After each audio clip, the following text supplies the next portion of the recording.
Tonight, we enter one of the darkest chapters in South Korean true crime. 4 killers. And that brings us to the end of this dark journey into one of the most disturbing chapters of South Korean true crime. We have looked at 4 killers and 4 horrifying stories: Lee Choon-jae, Young-chul, Jeong Nam-gyu, and Kim Sun-ja. Each case was different, but they all left behind the same terrible consequences: fear, pain, unanswered questions, and families whose lives were changed forever. The crimes committed by these killers shocked South Korea and captured the attention of the public. Investigators faced difficult cases, communities lived in fear, and in some instances, the truth remained hidden for years before finally coming to light. But it is important to remember that these stories are not just about the killers. Behind every investigation were real victims, people with families, dreams, and lives that were tragically taken away. Their stories should never be forgotten. These cases also remind us of something deeply disturbing: sometimes, the most frightening stories are not created for movies or television. They happen in real life, often much closer than anyone could imagine. 4 killers.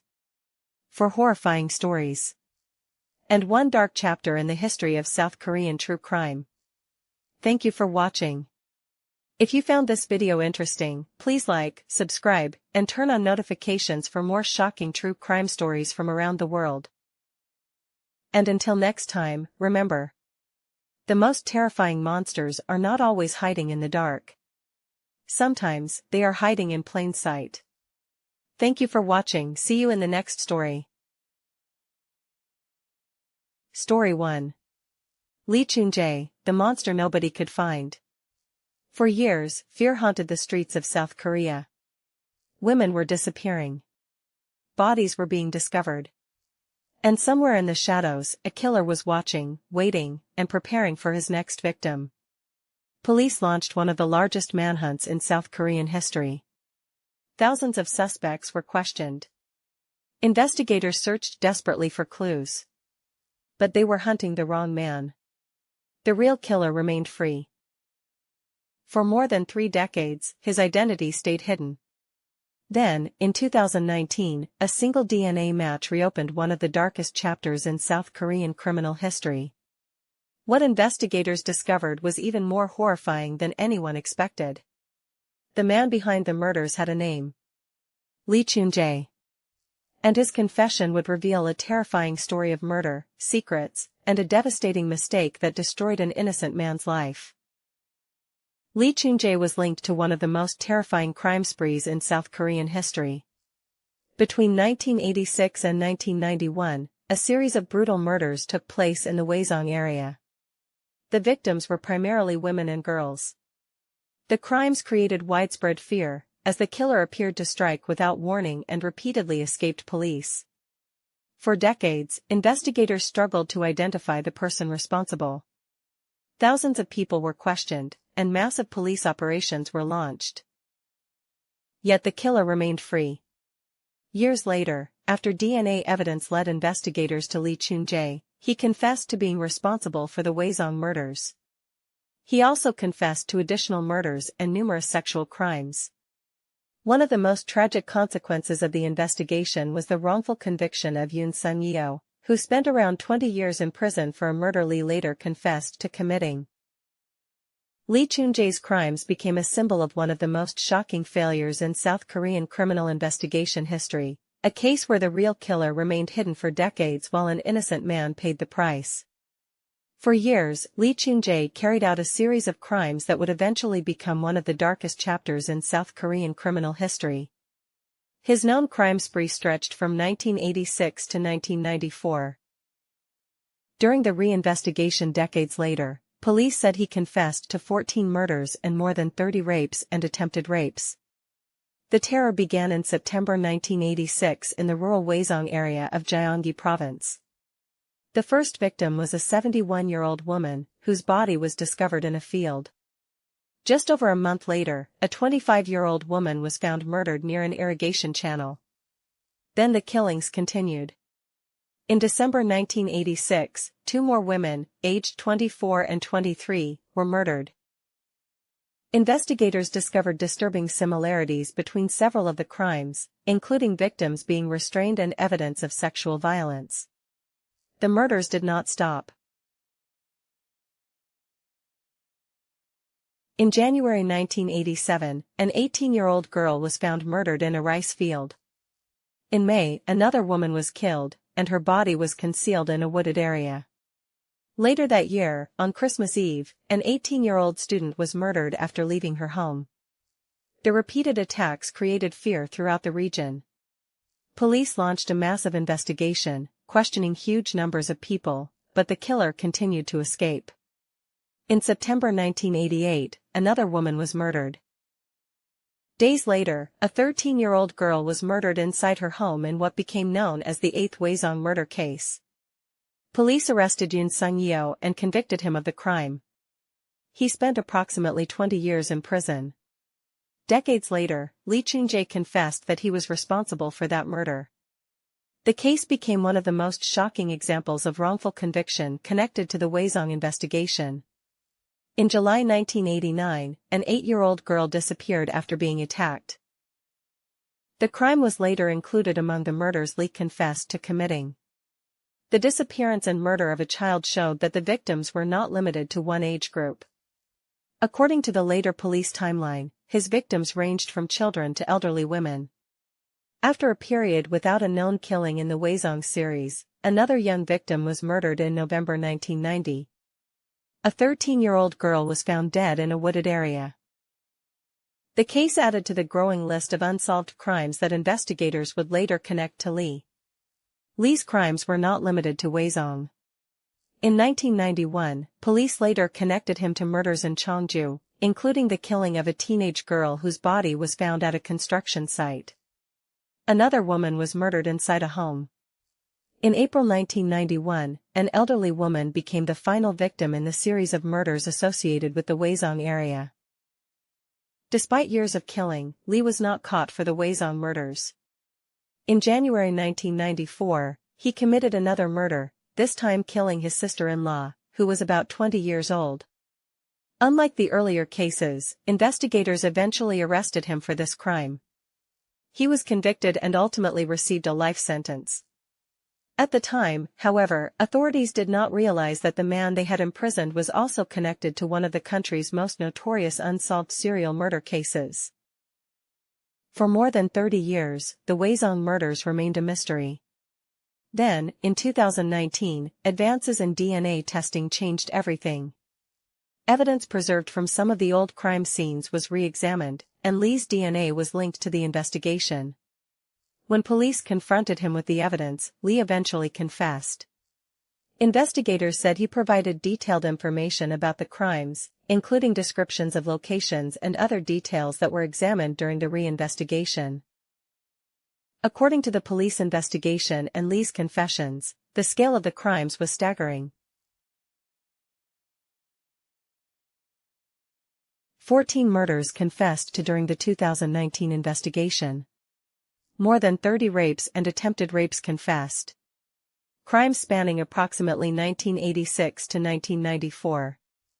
Victims ranging from young children to elderly women. Murders connected to Jeong and Cheongju. A wrongful conviction that sent Yoon to prison for about 20 years. The final twist. Choon-jae was already serving life in prison when his identity as the Jeong serial killer was uncovered. However, because the statute of limitations had expired for the older murders under the law that applied to those cases, he could not be newly punished for them.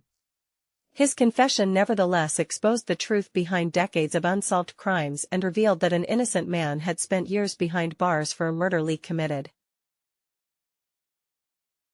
Story 2. Jeong Nam-gyu, the killer who turned Seoul into a nightmare. For 2 terrifying years, people living in southwestern Seoul began to fear the night. Someone was stalking residential neighborhoods. People were being attacked inside their own homes. Children, women, and families became victims of a killer who seemed to appear without warning, and disappeared just as quickly. Then the murders began to follow a disturbing pattern. 13 people would ultimately be confirmed dead, while many others were left seriously injured. Police searched for the person responsible, but the killer remained one step ahead. His name was Jeong Nam-gyu.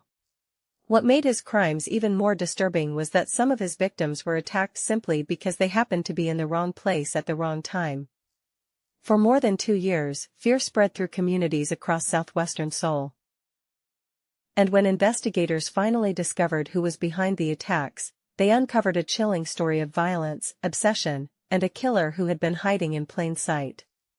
This is the story of Jeong Nam-gyu, the man behind South Korea's terrifying Rainy Thursday murders. Young-chul, often called the Raincoat Killer, became one of South Korea's most notorious serial killers. His confirmed crimes took place mainly between September 2003 and July 2004, when Seoul was shaken by a series of seemingly unrelated murders. He was eventually convicted of 20 murders and sentenced to death. The first victims, wealthy households. After being released from prison in September 2003, Yu began targeting people living in wealthy neighborhoods of Seoul. On September 24, 2003, he broke into the home of an elderly university professor and his wife. Both were murdered. Over the following weeks, he attacked other wealthy households. His victims included elderly people and members of affluent families. In several cases, he used a blunt weapon and attempted to make the crimes appear to be robberies, even though robbery was not always the real motive.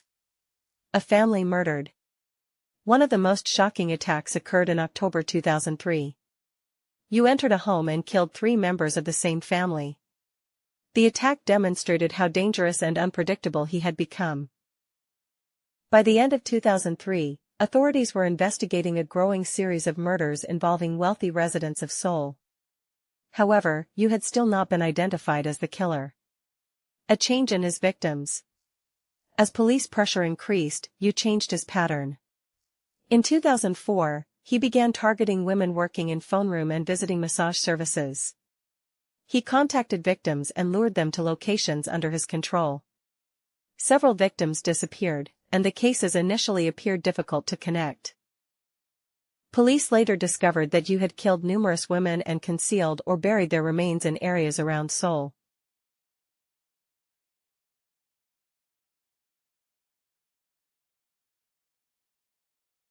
The investigation closes in. Yu's crimes eventually raised suspicion among people connected to the missing women. In July 2004, people from a massage business helped detain him after recognizing a suspicious pattern involving calls made to women who later disappeared. He was then taken into custody. He briefly escaped custody after pretending to suffer a medical episode, but police recaptured him approximately 12 hours later. His confessions. During questioning, Yu made a series of confessions, and the number of killings he claimed responsibility for changed over time. However, investigators and prosecutors ultimately built the case around the murders that could be established with sufficient evidence. He was convicted of 20 murders. This distinction is important. Yu made claims involving additional killings, but not every confession was confirmed or resulted in a conviction. The trial and death sentence. In December 2004, Young-chul was sentenced to death for the murders. His death sentence later became final, but South Korea has maintained a long-standing moratorium on executions, and he remains imprisoned as a death row inmate. YouTube opening. For nearly a year, a killer moved through the streets of Seoul. First, he entered the homes of wealthy families. Then women began disappearing.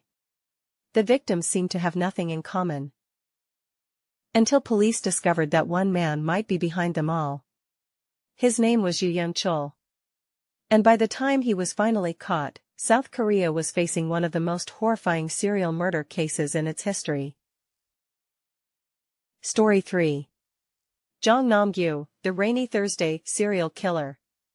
Jeong Nam-gyu was a South Korean serial killer responsible for a series of murders and violent attacks between January 2004 and April 2006, mainly in southwestern Seoul and surrounding areas. Korean authorities ultimately convicted him of 13 murders and numerous attacks that seriously injured 20 people. His case became known as the Southwestern Seoul serial murder case, and because several attacks occurred on rainy Thursdays, The crimes became associated in Korean media with the frightening phrase, the Rainy Thursday murders. How his killing spree began. On January 14, 2004, Jeong attacked two young boys in Bucheon, Gyeonggi Province. The boys, aged 12 and 13, were sexually assaulted and murdered. This marked the beginning of the series of killings for which he would ultimately be convicted. He subsequently began attacking people in residential areas and on streets, with women and children frequently among his targets. Many of the attacks involved knives or blunt weapons. During 2004, Jeong committed repeated attacks across Seoul and nearby areas. Some victims survived their encounters with him, but suffered serious injuries. Others were murdered. Investigators eventually identified a pattern linking apparently separate crimes. The attacks were concentrated particularly around areas such as Shin-gil, Guro, and Gwanak, in southwestern Seoul. One particularly disturbing feature of the case was that Jeong sometimes entered residential buildings and attacked people inside their homes. This made residents increasingly afraid that they could be attacked even behind closed doors. Jeong continued his crimes into 2005. He attacked people inside homes and other residential facilities, sometimes using a blunt weapon. Several victims survived, but suffered severe injuries. In October 2005, he broke into a residential facility for people with disabilities and attacked multiple people. Later that month, he entered another home, killed a woman, and set the residence on fire. On January 18, 2006, Jeong broke into a home and attacked members of the same family. A teenage girl and two of her siblings were killed. The attack demonstrated how far his violence had escalated. He was no longer simply attacking isolated individuals but was willing to attack multiple people in a single residence. One of the final major attacks occurred in April 2006. Jeong entered a home where three sisters were present and attacked them. Two were killed, while the youngest sister survived. The investigation into this and other attacks eventually brought police closer to identifying him. On April 22, 2006, Jeong attacked a man inside his home. The victim and his father fought back, and the confrontation eventually led to Jeong's arrest. Once he was in custody, investigators connected him to the wider series of murders and attempted murders. Police eventually concluded that his crimes between 2004 and 2006 involved 25 criminal incidents, including murder, attempted murder, and robbery-related violence. The prosecution charged him with killing 13 people and seriously injuring 20 others. There was an extraordinary complication in the investigation. Another notorious South Korean serial killer, Young-chul, had falsely claimed responsibility for one of the murders that investigators later determined had actually been committed by Jeong. The discovery added another disturbing layer to an already enormous investigation into South Korea's serial killings during that period. During his trial, Jeong made shocking statements about his motives and victims. He expressed hostility toward wealthy people and reportedly said that he felt satisfaction when killing wealthy victims. He also demanded that his death sentence be carried out. In January 2007, an appeals court upheld his death sentence. On April 12, 2007, South Korea's Supreme Court confirmed the sentence for the murders and related crimes. However, Jeong was never executed. On November 21, 2009, while being held at Seoul Detention Center, he attempted suicide. He was taken to hospital but died the following day. The final numbers. For a YouTube true crime narration, the key facts are: Name, Jeong Nam-gyu. Country, South Korea. Crime period, 2004 to 2006. Convicted murders, 13. Seriously injured, 20. Major locations, southwestern Seoul and surrounding Gyeonggi areas. Sentence, death. Death, 2009, while imprisoned, Ina. Important, some sources describe 14 victims, while Korean court reporting consistently states that Jeong was convicted of 13 murders. For a factual YouTube video, I recommend saying 13 confirmed/convicted murders and explaining that some sources report a different total. Story 4. Kim Sun-jae was a South Korean woman convicted of a series of murders that shocked the country. Her case is often described as one of the most notorious female serial murder cases in South Korean criminal history. The woman who poisoned the people closest to her. Kim Sun-jae, also spelled Kim Seon-jae, appeared to be an ordinary housewife living in Seoul. But behind that ordinary image was a woman who, according to investigators, poisoned people close to her for money. Between 1986 and 1988, 5 people died, including her own father and younger sister. Her crimes became especially frightening because several victims collapsed in public places, including buses. At first, the deaths did not immediately appear connected. But investigators eventually discovered a disturbing pattern. The victims had suddenly become violently ill after drinking beverages connected to Kim. Forensic investigation ultimately identified cyanide poisoning in the case. The victims. The killings were linked to people Kim Sun-jae knew personally, including friends, creditors, and relatives. Kim Gae-hwan died in October 1986. Jeong Soon-jae died in April 1987. Kim Jong-chul, her 73-year-old father, died in March 1988. Her younger sister died in April 1988. Sun Si-won, her cousin, died in August 1988. Reports from the investigation described money and debt as a central motive. Some victims had lent Kim Sun-jae money, while valuables and financial assets connected to victims were also found during the investigation. The investigation and arrest. After multiple suspicious deaths, investigators began connecting the cases. Searches and forensic evidence eventually led police to Kim Sun-jae. She was arrested on September 2, 1988. The investigation reportedly uncovered stolen valuables and poison-related evidence. Kim denied responsibility, but she was ultimately convicted of multiple murders and sentenced to death. Her Supreme Court sentence was finalized in 1989. The final chapter. On December 30, 1997, Kim Sun-jae was executed at Daejeon prison. She was among 23 prisoners executed that day, which became South Korea's last execution event before the country entered its long-running unofficial moratorium on executions. Kim Sun-jae's story remains one of South Korea's most infamous female serial murder cases, a case in which trust, family, friendship, and money became part of a deadly pattern.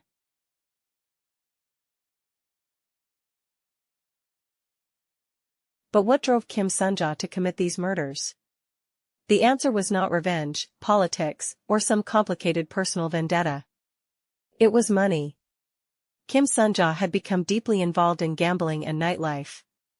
She borrowed money from people around her, and as her debts continued to grow, she became desperate to obtain more cash and valuables. Instead of finding a way to repay what she owed, investigators concluded that she began eliminating the very people who could demand their money back. Her method was particularly chilling. Kim used potassium cyanide, a highly poisonous chemical commonly known as cyanide. She concealed the poison and secretly introduced it into drinks that her victims consumed. The victims would then suddenly become violently ill, collapse, and die. Forensic examinations later detected cyanide in several of the victims, helping investigators connect what initially appeared to be a series of mysterious deaths. What made the case even more disturbing was the relationship between Kim and her victims. These were people she knew. Some were creditors. Others were relatives, including her own father and younger sister. And after some victims died, valuables and money belonging to them were found to have disappeared. Investigators eventually discovered cyanide hidden inside Kim Sun-jae's home, along with property connected to her victims. That evidence helped transform a series of mysterious deaths into a horrifying picture of calculated murder for financial gain.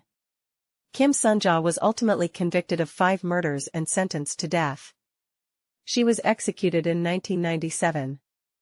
Her case remains one of the most disturbing examples of a killer who turned personal relationships into opportunities for financial gain, and who was willing to sacrifice even members of her own family for money. Before you go, feel free to leave a comment below and share your thoughts about these cases. Which of these 4 stories shocked you the most? And what do you think about the investigations and the motives behind these crimes? We'd love to hear your perspective. Please keep the discussion respectful, especially when remembering the victims and their families. Your comments also help us know which true crime stories you would like to see covered in future videos.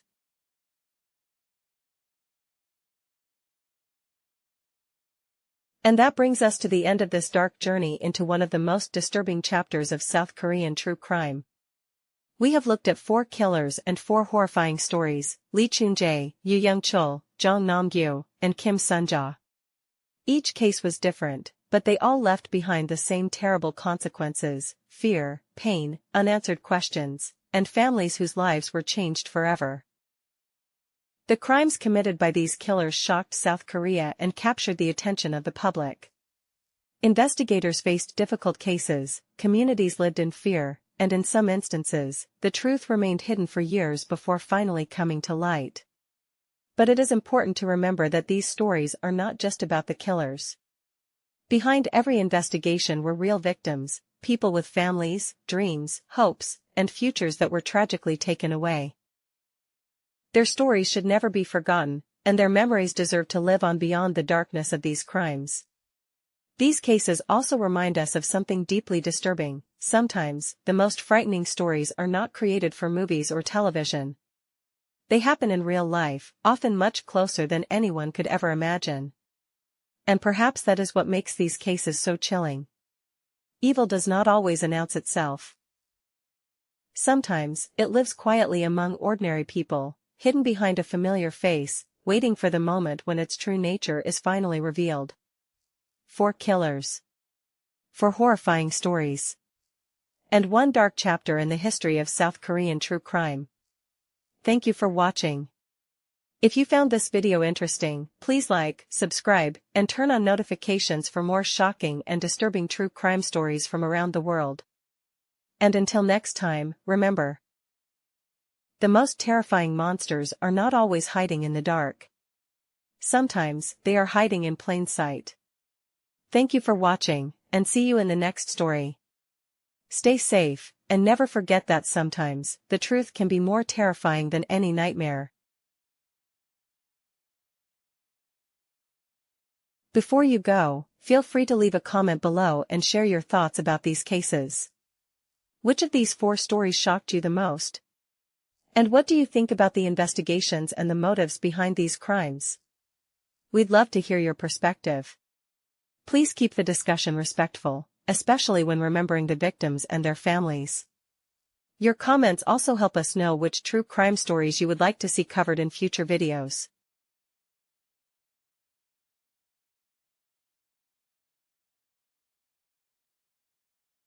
Thank you so much for taking the time to watch until the very end. These cases are not easy to hear about, and behind every crime is a real victim, a real family, and a story that deserves to be remembered. While we explore the darkest sides of true crime, it is important that we never forget the human lives behind the headlines. I'd love to hear your thoughts about this case. What surprised you the most? Were there any details that stood out to you, or do you have a different theory about what happened? Feel free to leave your opinion, questions, or theories in the comments below. Let's keep the discussion respectful and remember the victims when talking about these cases. If you found this video interesting, please give it a like. It really helps the channel and allows more people who enjoy true crime stories to discover our content. And if you're new here, don't forget to subscribe and turn on the notification bell, so you won't miss our next investigation. We have many more disturbing, mysterious, and unforgettable cases to explore. Thank you again for watching, for supporting the channel.